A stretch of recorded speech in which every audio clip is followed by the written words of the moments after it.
Nos últimos anos, uma verdadeira praga silenciosa se alastrou pelos extratos bancários de aposentados e pensionistas. O golpe do empréstimo consignado não autorizado. Não estamos falando de um ou outro caso isolado. Estamos falando do que o deputado Marco Feliciano classificou como o maior escândalo dos últimos anos contra pessoas vulneráveis. É uma operação criminosa que, segundo estimativas, pode ter movimentado mais de 90 bilhões de reais. Um rombo gigantesco tirado diretamente do bolso de quem menos pode se defender. Como a fraude acontece? De repente, um dinheiro que você nunca pediu pinga na sua conta. Logo em seguida, começam os descontos mensais no seu benefício, com juros altíssimos que corroem sua renda. São contratos que você nunca assinou, renovações que nunca autorizou.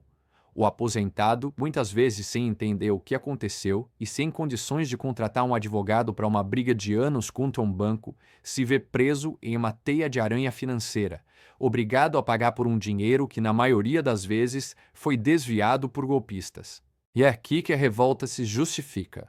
O argumento central que incendeia o Congresso é: os bancos são cúmplices ou, no mínimo, negligentes. Foram eles que deram margem para as irregularidades, com sistemas de segurança frágeis que permitiram a ação dos fraudadores. Se a porta do cofre estava aberta, a responsabilidade não pode ser apenas do ladrão, mas também de quem deveria protegê-lo. É com base nessa premissa, a de que os bancos devem arcar com as consequências da sua própria falha, que uma proposta radical e esperançosa nasceu em Brasília. Uma proposta que fala em perdão total das dívidas. Parece um sonho, certo? Vamos agora conhecer os detalhes dessa esperança que está tramitando na Câmara dos Deputados. Diante desse cenário de fraude em massa e da vulnerabilidade dos aposentados, uma proposta corajosa e radical foi protocolada na Câmara dos Deputados. Trata-se do projeto de lei 2114 de 2025, de autoria do deputado Marco Feliciano. A proposta é direta e explosiva.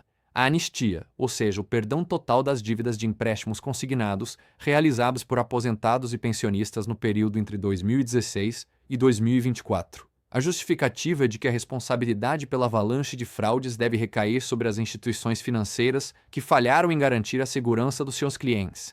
Mas para entender a força dessa proposta, nada melhor do que ouvir as palavras do próprio autor. Envolvendo descontos indevidos nos contra-cheques dos aposentados, virou literalmente um caso de polícia. Eu sou William França e é sobre um projeto de lei que quer perdoar dívidas de empréstimos consignados de aposentados e pensionistas do INSS realizados entre 2016 e 2024, devido justamente a indícios de irregularidades nesses contratos, que eu converso agora com o autor da proposta, deputado pastor Marco Feliciano, que representa São Paulo pelo PL. Deputado, seja muito bem-vindo ao Palavra Aberta.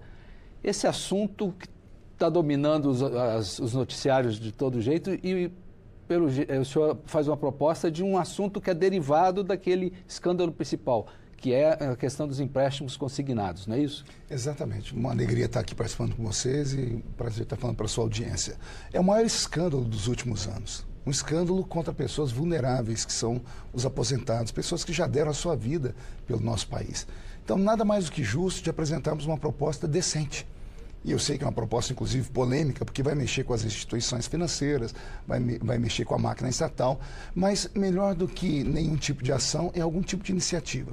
Então, eu apresentei o projeto 2114 de 2025, que visa anistiar, né, os empréstimos consignados aos aposentados de 2016 a 2024, porque a grande imprensa vem divulgando isso. O escândalo chega na casa de 90 bilhões de reais. Então, esses idosos não têm tempo para suportar uma ação judicial que vai durar 20 anos. A maioria deles já não vão estar mais aqui. Então, é preciso que o governo, a máquina estatal e nós, como parlamentares, façamos algum tipo de ação. Então, essa ação foi a que eu pensei, claro, que tem que ser debatida com vários setores aqui da casa, inclusive outras comissões. O senhor acabou de dar entrada nesse projeto aqui, né? Dei entrada, ele já começou a tramitar e já começou a fazer barulho, já começou a mexer com todo mundo. Porque é um pedido de anistia, né? Estamos em tempo de anistia, o que nessa casa não se fala outra coisa a não ser anistia. Mas é uma anistia para os aposentados. No caso daqueles... só para o nosso telespectador entender bem, aquelas pessoas, alguns aposentados contrataram empréstimos consignados. Aí todo mês é um desconto no seu salário de um empréstimo que ele fez e recebeu um valor. É essa a anistia, o senhor quer dar anistia a essa história. Quitam-se essas dívidas. Veja só, é muito mais do que isso.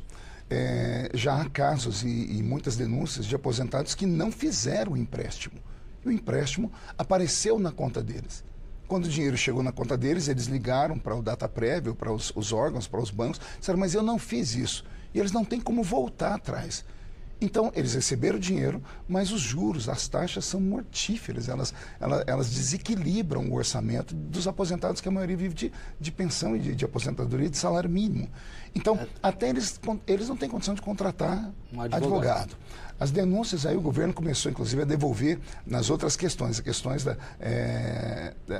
das cobranças sindicais. Mas isso é muito pequeno, é muito pouco esse tipo de ação. Então, a ação tem que ser muito mais efusiva. Então, até se provar, porque são milhões de aposentados, sim, eles não têm condições de entrar como advogado. As cifras já são 90 bilhões.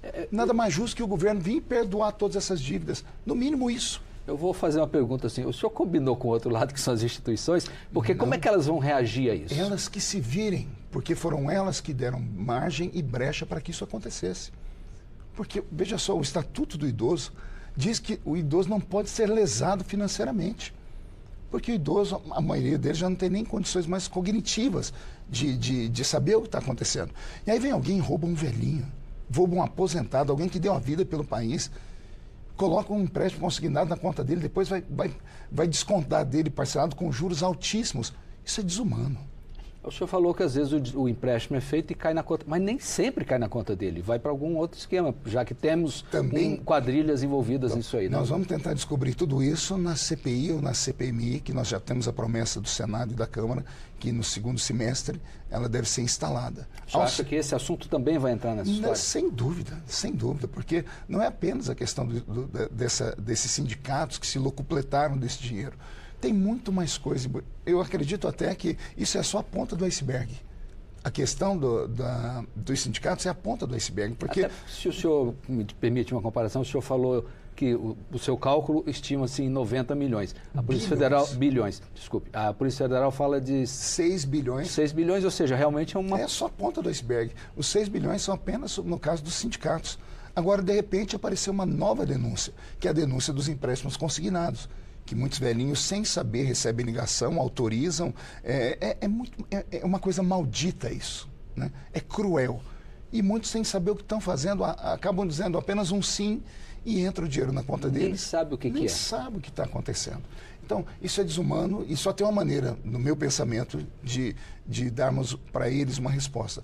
É perdoar essas dívidas. Agregando um pouco na situação, eu tenho visto aí recentemente, aqui em Brasília, no governo do Distrito Federal, tem aparecido denúncias de que entidades também ligadas a sindicatos ou entidades que ninguém nem sabe de onde aparecem, começou a descontar dos aposentados do serviço público do Distrito Federal. O senhor acha que essas máfias, vamos assim dizer, ou essas quadrilhas, também têm agido, além do INSS, nos estados? Porque aqui, no caso, era da Previdência do órgão próprio do Distrito Federal, do governo.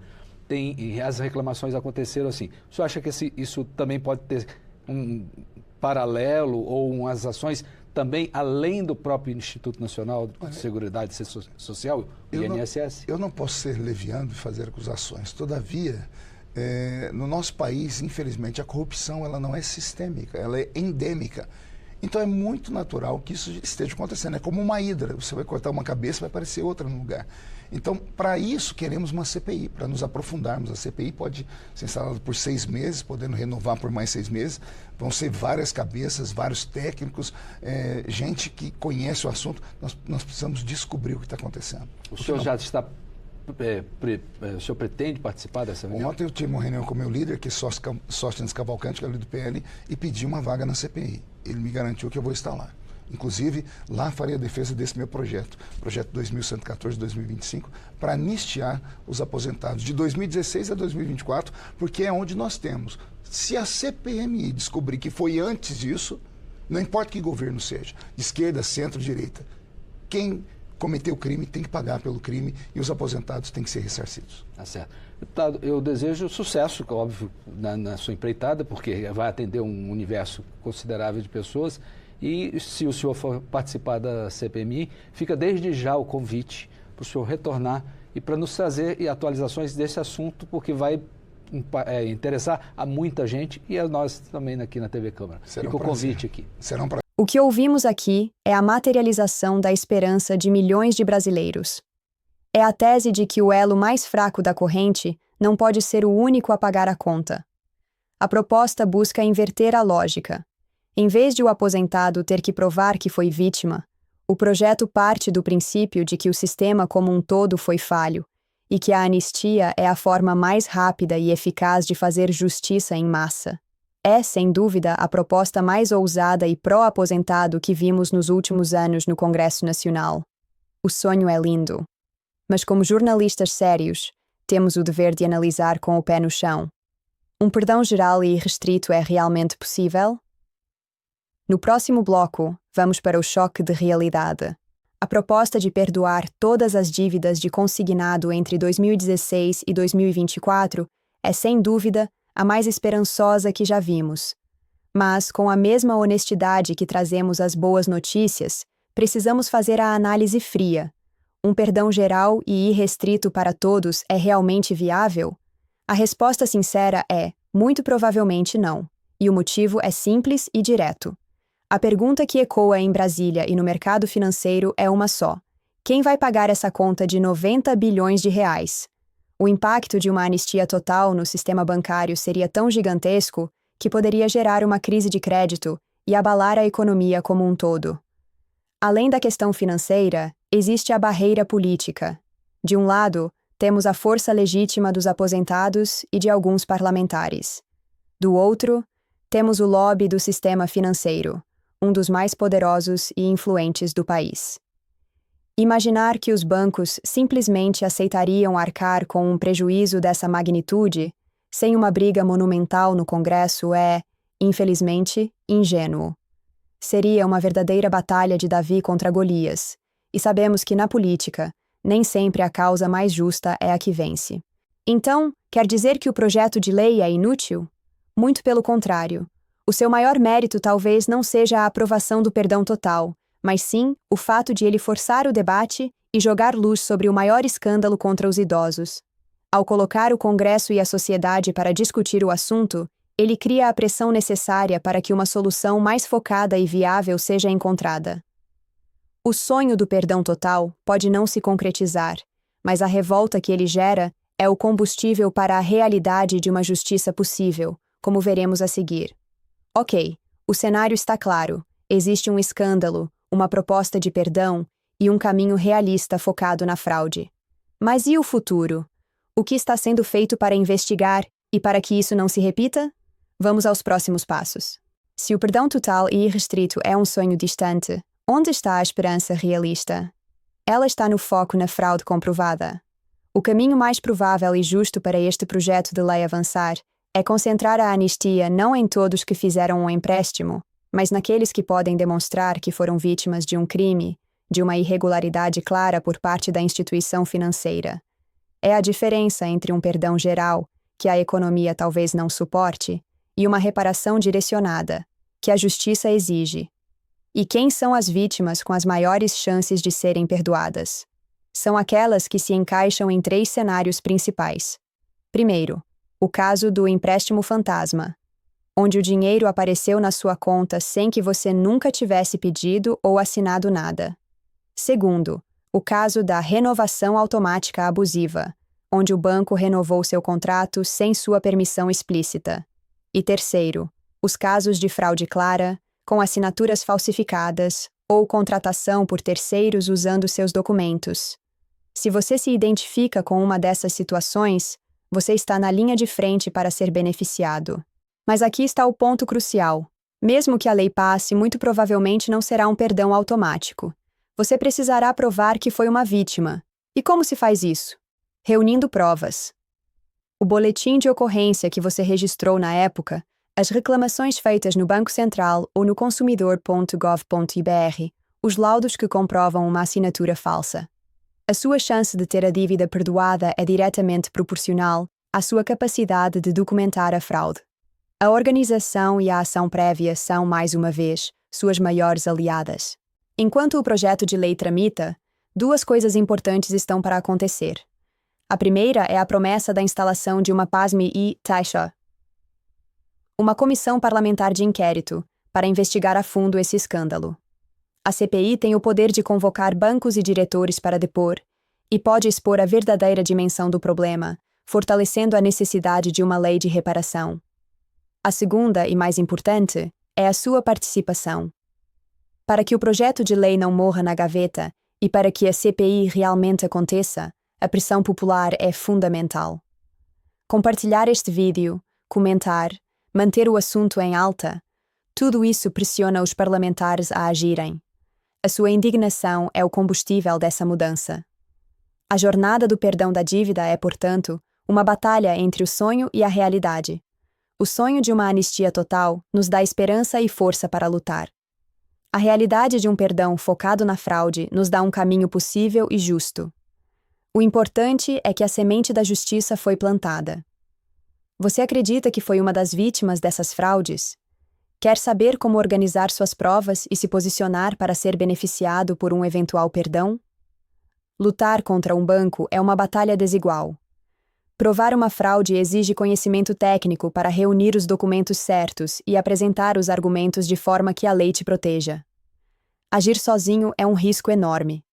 Nossa equipe é especialista em defender aposentados contra fraudes bancárias e descontos indevidos. Nós sabemos como transformar sua indignação em um processo sólido e bem fundamentado. Clique no primeiro link da descrição, fale conosco e vamos fazer uma análise completa do seu caso. Não espere pela lei, comece a construir a sua defesa hoje. Se este vídeo te deu clareza sobre essa batalha, inscreva-se no canal e compartilhe esta esperança. Sua atitude pode ser o primeiro passo para a liberdade financeira de um amigo.